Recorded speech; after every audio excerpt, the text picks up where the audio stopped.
Doug's Hurricane Shack videos may be copied, remixed, transformed, and built upon with attribution. Thank you to all of the subscribers to my Hurricane Shack.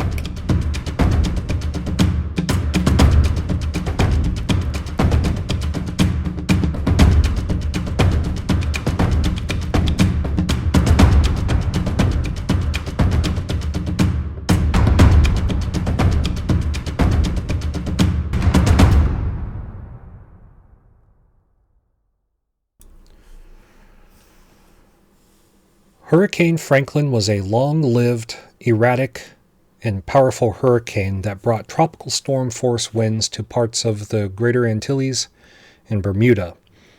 This was the seventh named storm and second hurricane of the 2023 Atlantic hurricane season. Franklin impacted Hispaniola as a tropical storm before strengthening into a high-end Category 4 hurricane several days later. Possessing a large wind field, the hurricane produced tropical storm force winds over Bermuda and eventually became extratropical as it accelerated into the open northern Atlantic.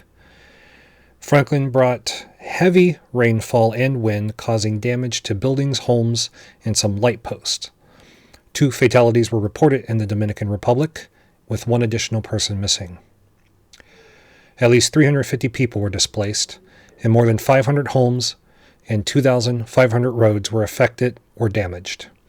Several communities in the Dominican Republic were cut off, and nearly 350,000 homes left without power, and an additional 1.6 million homes were cut off from drinkable water. At 9 o'clock UTC on August 28th, Franklin became the first major hurricane of the season. A decrease in wind shear and less dry air allowed Franklin to ramp up to a Category 4 hurricane with winds of 150 miles an hour and a central pressure of 926 millibars.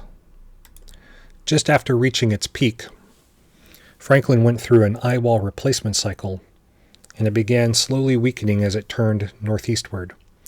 That trend continued after the cycle was completed, as northerly wind shear from the outflow of Hurricane Idalia to the southwest increased over Franklin, and by 9 o'clock UTC on August 30th, it had weakened to a Category 2 storm. The following day, while passing north of Bermuda, the wind shear over Franklin increased even further, causing the storm's eye to disappear as it became increasingly asymmetrical and its forward speed accelerated.